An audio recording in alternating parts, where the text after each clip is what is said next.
Hey, you busy? Mm-mm. Okay, let me run something past you real quick. It's amazing to me when God is truly trying to teach you something, you literally start to see life through that particular lens. It's amazing to me how you can live in this same world and this same body and have a totally different life if you allow for God just to change the way that you see and walk in life. I mean, it literally is like going to the spiritual eye doctor where you were seeing things fuzzy, where you were seeing men like trees, and then letting God literally get close enough to you and get entrenched and saturated enough on you so that you can then start to see life the way that He intended. It's like, oh my goodness, God. God will give you a word one place and it will confirm it somewhere else, or He'll go ahead and have it where you're speaking about something. All of a sudden, you'll hear it on a radio or a show or something. You're like, yo, we were just talking about that. It is because if you are not aware of what's happening, God is renewing you and He's doing a new thing. And behold, don't you see what He's doing in your life? And it will literally start to do this almost like ripple effect where you would be like, bruh, life is, dare I say it, it's dope. It is a posture of learning things and applying things and getting the principle from things and being planted enough to grow your own fruit from these seeds, and to then go to ahead and someone else and then show them your fruit and let your fruit be so appealing and so delicious that they will be like, man, how did you get that? And you can give them your principles and your practices so that they can then go ahead and take that and go to God and get their own coordinates to their own land, promise of land of milk and honey. And it is something that is so contagious that I honestly don't even know how people live without it. I found myself saying multiple times this week, I do not know how people live without God. It is hard enough to live by yourself on a planet that you've never been on days that you've never seen. Like literally, the song says, this is the day that the Lord had made. So pause there. I'm not even going through the day just aimlessly and randomly and wanderously, just kind of like, oh, okay, well, let's just see what the day holds. No, I'm not. I'm going to the one that manufactured this day. I'm going to the one that already had this day documented, and because He goes before me, making crooked path straight. He goes ahead and makes sure that He gives provisions to a thing. So dare I not go through any part of my life, any part of the days of my life wondrously, when I could just go to my wonderful Creator and say, hey, so what are we doing today? What do I need to give you my yes to? Who do I need to give my no to? And how can I go ahead and make sure that as I'm going along and I'm creating with you and I'm creating this new alignment and this fulfillment of obedience, as I'm creating days and building upon days, that my days look like the way that God did in Genesis, where it looks like it's good. Yeah, what's the sense of going from day to day if you can at least say it was good? I mean, that's the bare minimum. The bare minimum, isn't that what He did in Genesis? Created the light, did that. Morning came, evening, and it was good. And then day two, morning came, evening came, and it was good. And it so why would you dare want to even go through life in any kind of capacity and not be able to say in one of those it was good? And we got 7 of them things in a week. And you want to kind of you want to play roulette when it comes to how you're going to feel or how you progress through a week? I'm not interested. And so what I've been noticing is I'm starting to live life differently. And in turn, I'm viewing things differently. I'm reading things differently. One of the major things that to be honest with you, that I just went ahead and looked at was how we hear through life. If salvation comes by hearing the word, and if certain things were fumbled because of what was told to someone. Let's just take Eve. How did she fumble paradise in Eden?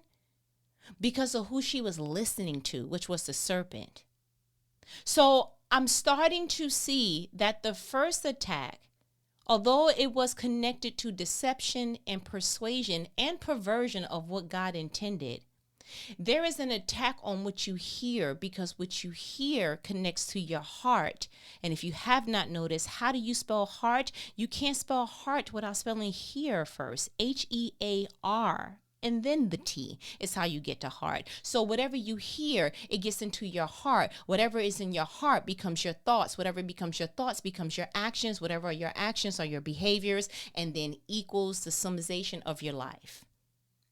And so what I've been noticing is, how do you hear certain things in life? If you have wounds that you have not yet fulfilled or healed or got with God, or a God appointed person, a therapist, a friend, whomever, you ever heard or been around someone that everything that they hear is defense? It's like, well, I'm about to go off. Like, what did you hear? Because we sit in the same room in the same situation, and I didn't hear them say A, B, and C. Oh, because they don't know, blah, blah. And it's like, see, people hear differently based on the posture of their heart. If they have a wounded heart, it starts to sound like offense. It starts to sound like defense. It starts to sound like manipulation. It starts to sound like, and so people are merely hearing the wounds or the posture or the status of healing of their heart. When you start to get healed, you're like, oh, okay, life sounds a little bit differently. And you're less reactive to something, because staying on the same wavelength of spelling heart, what is in the middle of that? Ear. Heart. So in order for me to get to your heart, I need to be close enough to get to, for you to hear me. And in order for you to hear me, you need to give me access to your ear. Holy Spirit, do your thing, because I promise you I was going another way, but okay, great, we're here now. It is something about navigating through life with the words of someone who's not even around you anymore.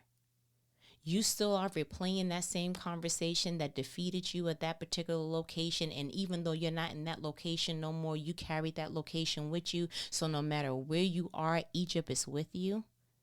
So no matter where you are, Pharaoh still scares you. So no matter where you are, you still see yourself as small. And God told you that that was your promise. You still see yourself as inadequate. You still see yourself so opposite from what God intended for you to see yourself, because of what someone else was telling you. So you mean to tell me hearing is that important that it can get in your heart and change the way that you see something? Yes. And God has been really, really working, just bringing it to my attention of the reason why my life feels better now is because I see differently now. Oh, I see so different. Where I would have been reactive, I feel prepared. Where I would have been defensive, I'm like, okay, God, how you give me strategy? It's a calm, it's an ebb, it's a flow. And I love this part of life, the part of life that's not reactive, the part of life that doesn't feel like I'm behind, the part of life that feels like someone is got the best of me, and I gave such and such my best years, and you know what, I wish I never worked at that job. Like, it is the aftermath of never feeling any kind of regret. I don't care if it was relationally, I don't care if it was professionally, whatever Lee wants to go ahead and try to be. What I have come to settle in is there will be nothing that will steal what God promised me, even if they had my ear for longer than what God intended. And just being in the vein of that, I was reading a particular verse today, and I couldn't even get past this part of the Bible because it spoke so strongly to me that I was like, yo, this is amazing. I want to read about the Gentile woman in Mark 7. And you know I read from the NLT version, right? Okay. I want to read from verse 24. And while I'm reading this, I literally want you to see how she could have heard a thing. See, the problem is that most of the opportunities that we're fumbling, most of the things that God is trying to do through us, we're fumbling because we're hearing it different. And when we hear it different, we react wrong. And when we react wrong, we miss the opportunity. Mark 7:24. Then Jesus left Galilee and went north to the region of Tyre. He didn't want anyone to know which house he was staying in, but he couldn't keep it a secret. 25. Right away, a woman who had heard about him came and fell at his feet. Her little girl was possessed by an evil spirit. Rebuke that in the name of Jesus. 26. And she begged him to cast out the demon from her daughter. Since she was a Gentile, born in Cyrene in Phoenicia. 27. Jesus told her, first, I should feed the children, my own family, the Jews. It isn't right to take the food from the children and throw it to the dogs. 28. She replied, that's true, Lord. But even the dogs under the table are allowed to eat the scraps from the children's plates. 29. Good answer, he said. Now go home, for the demon has left her daughter. 30. And when she arrived home, she found her little girl lying quietly in bed, and the demon was gone. Pause. I think sometimes we read the Bible too quickly. Okay, great. Okay. It's like the micro machine situation. And what I have started to do and what I recommend is that you make it real time. You put your feet in someone else's shoes. Imagine never have seen this person, but heard a lot about this man named Jesus. He was over there in all kind of other areas, healing people that wasn't able to see, they seeing now. People who weren't able to walk, they walking now. They doing the Dougie, they keeping it sturdy. It's like, listen, I don't know much about you, but I heard about what you do. So it's enough for me to not even come and introduce myself like, hey, how you doing? Jesus, right? Cool. No. It says 25. Right away, a woman who had heard about him came and fell at his feet. So pause. It literally was a level of despair. It was a level of, sir, I don't even know the customs and how we supposed to do it, because I already know with her being the type of woman that she was, which is why the Bible wanted us to know she was a Gentile, meaning, ma'am, you're not even supposed to be close to him. You already know that's you breaking all kind of barriers and rituals and all kind of things. But she had to have felt something in order to be like, I don't care nothing about no custom. I don't care nothing about no cultural nothing. I am at a place in my life where I'm going to need an answer, and I'm going to need an answer now, and every moment matters. So what does it say after it said that she came and fell at his feet? They said the reason why, because her little girl was possessed. And so she begged him, the Bible says in verse 26, she begged him to cast out the demon from her daughter. Repeat that in the name of Jesus. Here's my thing. You didn't even have time to introduce yourself. You didn't even have time to really give the backdrop on. I don't know. We don't know how old this little girl is. We don't know how long she's been dealing with this issue. We don't have any of the things that, the average ER triage room would ask you, take your vitals. Where is it at? As a matter of fact, why didn't you bring the little girl with you? Because I would be able to at least see her. So like, when's the last time that you heard outside of Jairus, which he's, a couple of chapters probably before this, but how did you know that he's able to heal and not be near the person? Like, I'm sorry, that's not how that works. Like, when you heard about what he did you hear about the people being in close proximity? Right. So now what makes you believe that now he can do this super healing? And like, ma'am, what are you doing? You you doing something way different. You breaking cultural taboo situations. You got him doing stuff hologram style. Like, ma'am, it's giving very, you wasting his time. And what is his answer? Since she was a Gentile woman born in Cyrene, Phoenicia, 27, Jesus told her, first, I should feed the children, my own family, the Jews. It isn't right to take food from the children and throw it to the dogs. Pause. Can you imagine being at the feet of Jesus at that time? That's pre-salvation, right? Pre-Calvary. Knowing in your heart, if you just say the right thing, beg him the right way, whatever, he'll heal your loved one the way that you have heard that he healed others. And Jesus says, first, I should feed the children, my own family, the Jews. It isn't right to take food from the children and throw it to the dogs. Now, based on your heart posture, you would have been defeated right here. You would have heard Jesus say, "No, ma'am, because you're a Gentile." "No, sir, because you're a Gentile." And excuse me, get up off my pinky toe, because like pew, I'm gonna feed my own family because it isn't right to take from the children and throw it to the dogs. You would have looked at that as the Jesus said that you were a dog, that you were beneath him, and that's even why you're at his feet right now. So if you would just excuse me, if he has something left, then yeah, but like for now, no, you can have a nice day.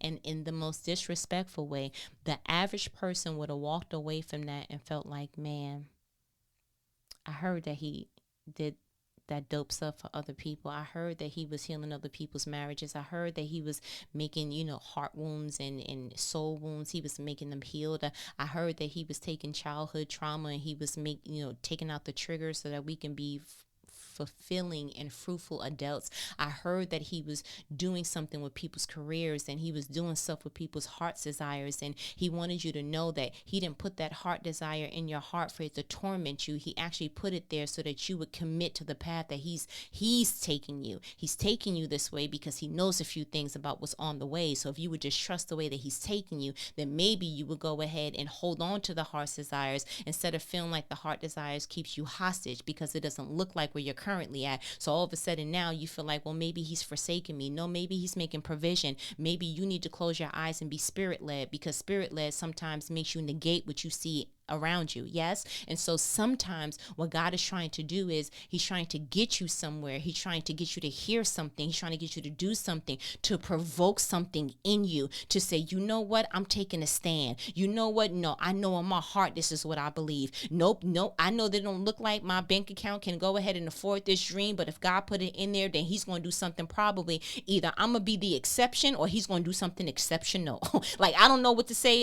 Y'all usually have that in that side of the family, but that's in your bloodline. I'm in the bloodline of Jesus now, so I don't claim that. There's certain things that you just got to take a certain stance on because of what you believe. What's in your heart that you're not willing to hear no? What's in your heart that you're not willing to hear not now? What's in your heart that you're willing to stand 10 toes down and be like, you know what? Usually, if you would have caught me on an average Tuesday, I would have went ahead and kind of fumbled the bag a little bit. I would have went away and had my head low and try to, lick my wounds because now I'm embarrassed. I don't put myself at the feet of this dude named Jesus, and he didn't give me what I wanted at the time that I wanted. So now not only am I embarrassed, now I got to go ahead and walk back and journey back to my lifestyle, walk back to my cubicle, walk back to my car, walk back to my house, walk back to my situation with the sameness, but with a saddened heart. No, not doing that. That is not how you should see that. It is something about the way that this woman heard Jesus that she blew my mind.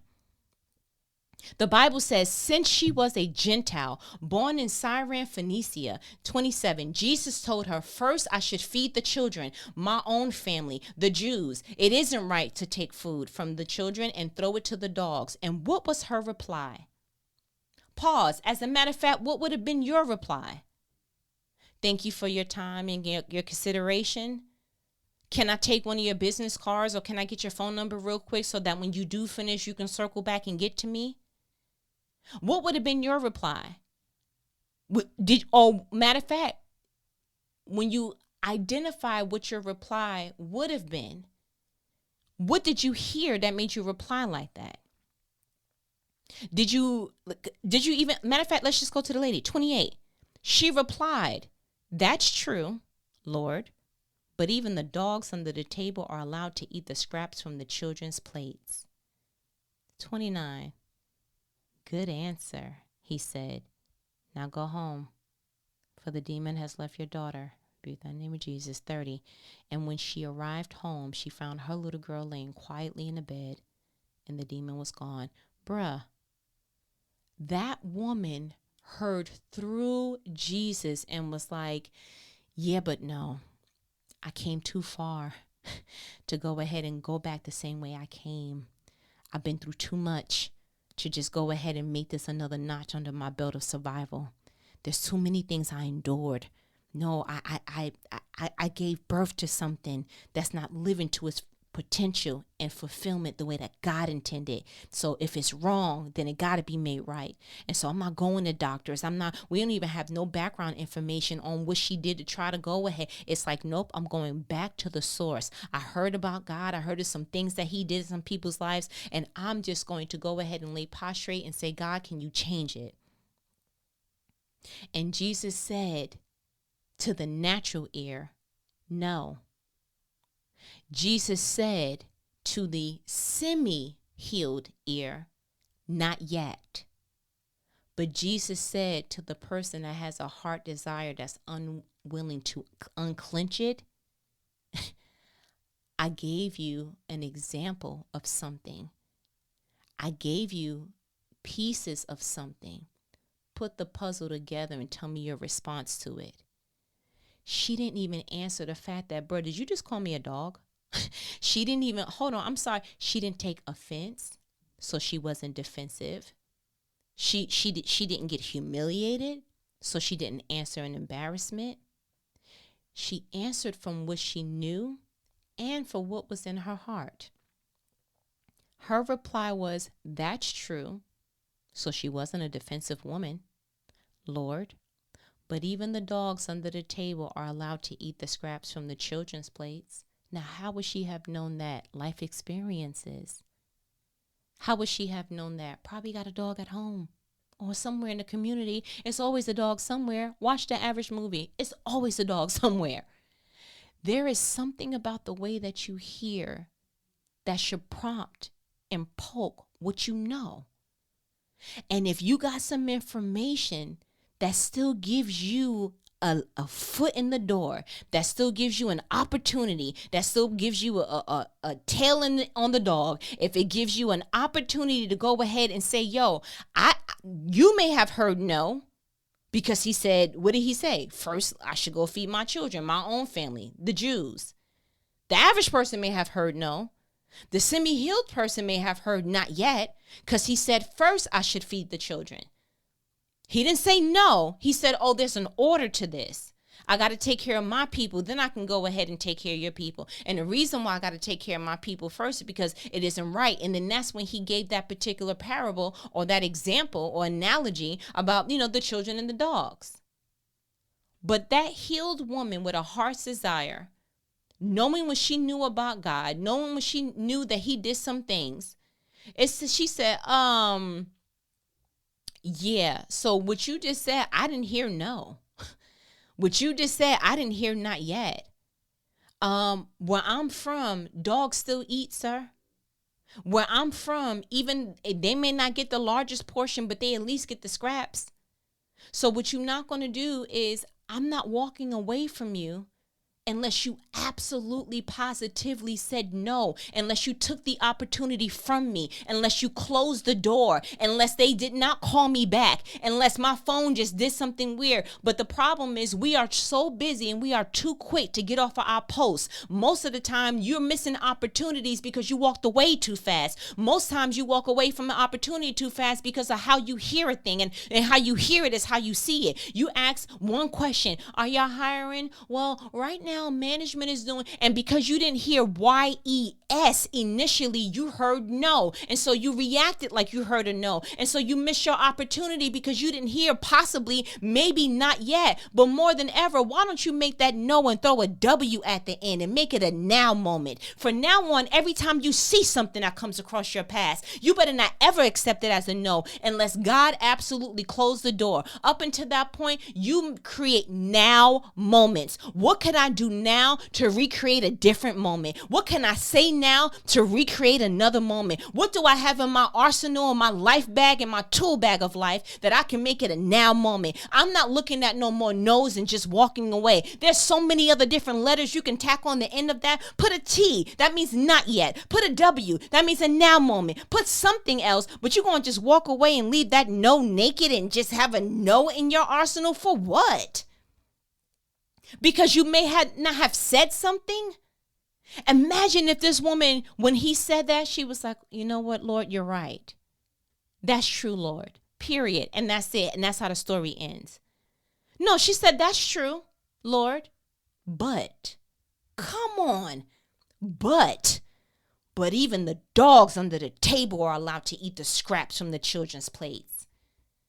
Yeah, there's a couple of things you can do, sir, but I'm intent when I'm listening. There's a couple of things you can throw at me that if you would have threw any other analogy that was parable bound and you would have hid the meaning, you probably would have had me. But you went ahead and you played on my level. You went ahead and you served me on my level. That means that you wanted me to go deeper. That means that you wanted me to go ahead and see what I have. That means that you wanted me to go ahead and say, yo, I still have an opportunity. Wait a minute, they still left the door open. Wait a minute, they still got that position open. Wait a minute, they still giving out that loan. Wait a minute, they didn't say no. They didn't say not yet. If I still have the opportunity, I'm about to create a now moment.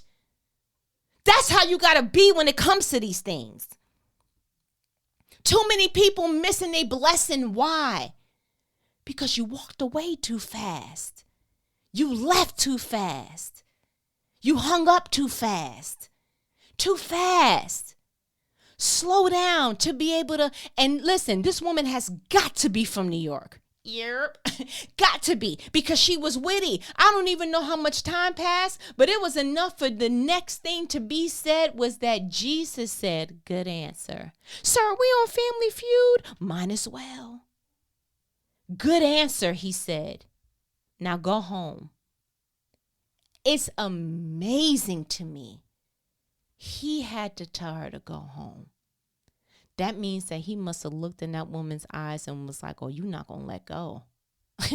you kind of looking like Jacob before he was Israel. You were like, I'm not going to let you go till you bless me. Oh, I'm looking in your eyes and I can see you not playing. Yeah, I had a woman touch my robe. I had women come ahead and, just try to support the ministry. Women are strong and they strong in their own right. But I'm looking at you in the face and I'm like, you're not going to leave unless I give you what you want. You're not going to leave until you see what God said. You're not going to leave until you see what God said. You're not going to leave until you see what God said. If you looking around and it don't look like the way that God intended, then you do not leave until you see what God said. I don't care what that job is doing. I don't care what your finances are doing. I don't care what the health report is saying or doing. I don't care what is going on. You do not leave until you see what God said. You better not ever be in your proverbial rocking chair talking about, oh, it could have been another way, but you settled. Or it could have been another way, but you walked away too fast. You better not leave until you see what God said. And only Jesus should be able to tell you, now go home. Now go home. You did your part, mama. Now go home. You did your part, sir. Now go home. No, now you go ahead and you leave that job because you did your part. Now you go ahead and you leave that hometown because you did your part. Now you go ahead and you leave that relationship because you did your part. But you do not leave until you see what God said. What is my challenge to you? The only reason why this woman's daughter got healed is because she was able to hear a now moment. She didn't hear no. She didn't hear not yet. She heard, 1 + 1 is 2. I can do that math and I'm going to do it now. He's speaking in something I can answer now. He's not speaking about things that I'm foreign to, so I can reply to that now. Imagine going home and like, what happened? Well, I went ahead and I said blah, blah, blah. And then he said blah, blah, blah. And what did you say? Nothing. You had an opportunity to say something and you didn't. You had an opportunity to do something and you didn't. You had an opportunity to at least state your claim and you didn't. Like, what will make a woman stay there and be like, listen, I came alone. I'm not leaving empty-handed. I'm not. I done looked at this child and seen like, yo, something got to be done. And if I can't do it, you can. And so because I know that you can, I'm not walking away until you will. Until you do, until it's done.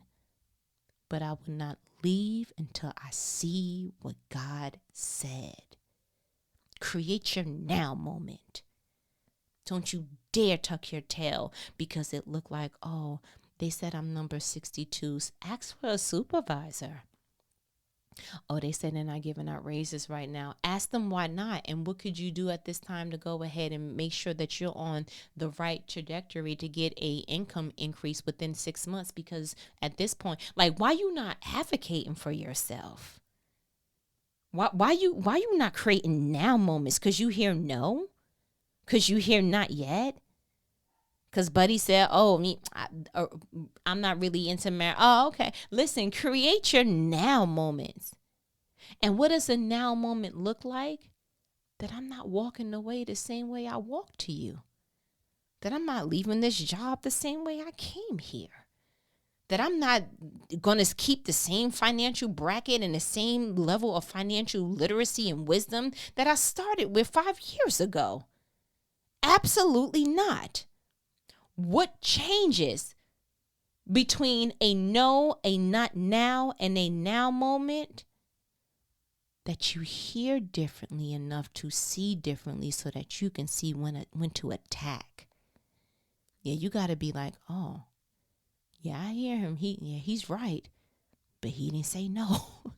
Yeah, I hear him. Okay, you're gonna feed your people, but you didn't say. I'm not hearing not yet.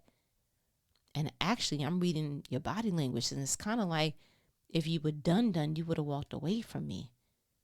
If you were done, you would have closed this door. You wouldn't have permitted this opportunity. But because it's been permitted, then I have your permission to advocate for myself. It's a heart's desire because you put it there, Lord. It's a heart's desire because I'm committed to it. And so I'm not leaving until I see what you said. The end. You feel me? All right, listen, I feel like you got what you needed. You know what these conversations are? They are life-provoking conversations that not the average person's going to have with you, but who? Your favorite homegirl. Okay, great. Listen, you've been checking out the YouTube, created2multiply.com. And by this time, you should have some merch. Yes, have a whole merch line. Listen, check out created2multiply.com for all the things that are all the things. Your girl is out here using all the encouragement oil, and I mean it, okay?